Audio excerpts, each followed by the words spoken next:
So, hi everybody from downtown Toronto.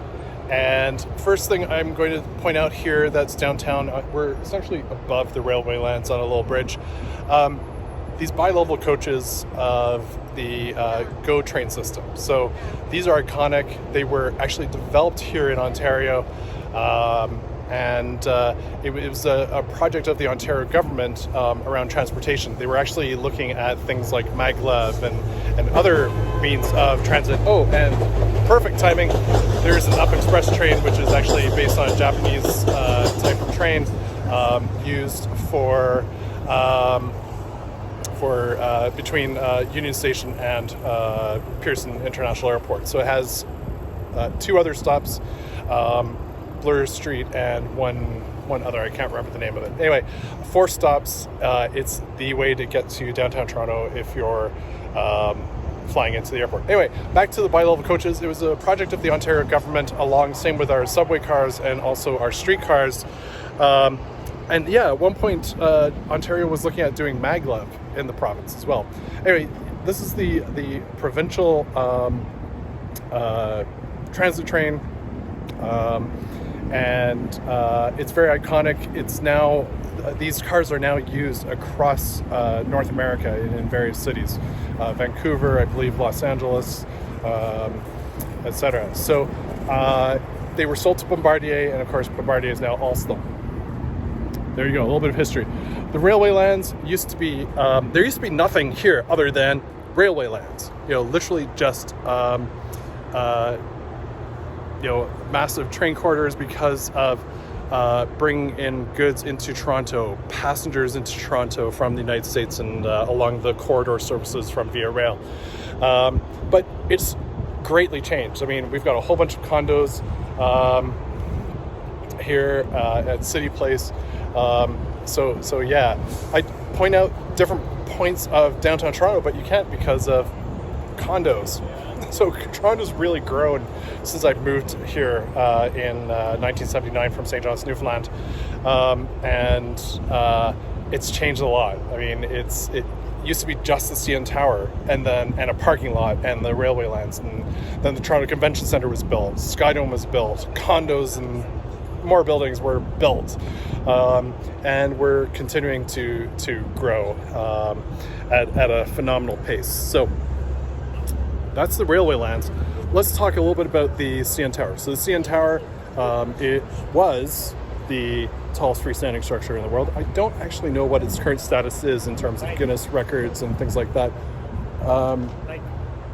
John's saying it's the 9th tallest. Wow. Okay, so it's gone down in status. Imagine that. But, technology's changed in terms of building odd structures and buildings and all that. So, right? It is only a matter of time before someone would actually take our crowning, accomplishment away. So the CN Tower has 2 observation decks, so one right around there, one right up there, and it boasts the highest wine cellar in the world. I believe it still does, so I'm going to say it does. I can always double check my facts and update the comments below. Anyway, it is also used as a transmission tower, and that's actually its primary, what its primary use is for spreading television and radio signals out across the GTA, not just within Toronto. It certainly started out with UHF, VHF transmissions, FM and cell or mobile networks. And now it pumps out high definition signals, FM radio. I don't know about AM, and then high def FM. We don't have DAB here in Canada. We have high definition FM or FM HD, which is available. So yeah. Other significant buildings, the Skydome right here. I refuse to call it the Rogers Centre. It's the Skydome. It's where I saw my first concert. It's where the Canadian Football League used to play. It's where the Blue Jays now still play. And then very large concerts that don't fit in the ACC Air Canada Centre or what's now called the Scotiabank Arena. I hate Scotiabank too. Yeah, so for concerts and for baseball.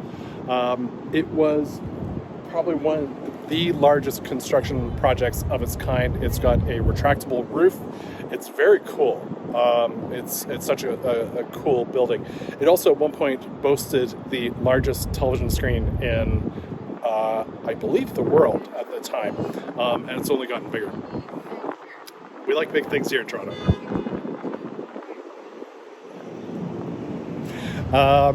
So what else? So yeah, that's Toronto. Actually, one of the coolest features that I see in a condo building is right here, and you sort of would have seen that earlier, is the sky bridge here between the two buildings. I've always admired that. It does light up at night.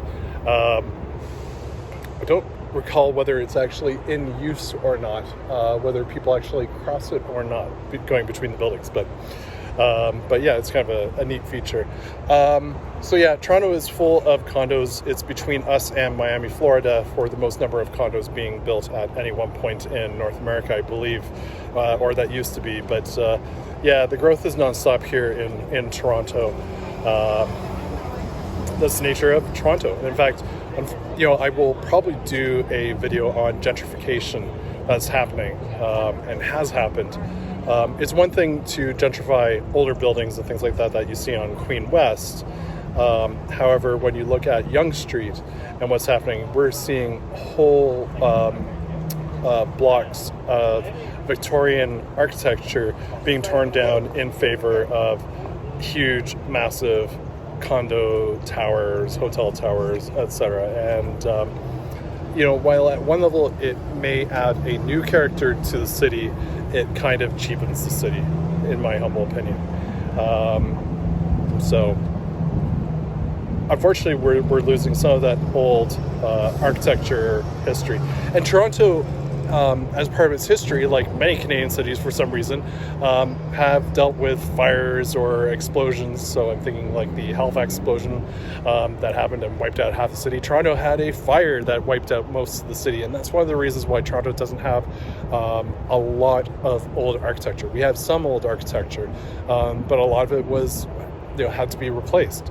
But Toronto has some cool architecture, both old and new. And I would say I wouldn't say it totally rivals Chicago, but certainly within Canada, it's certainly the place to come to for architecture.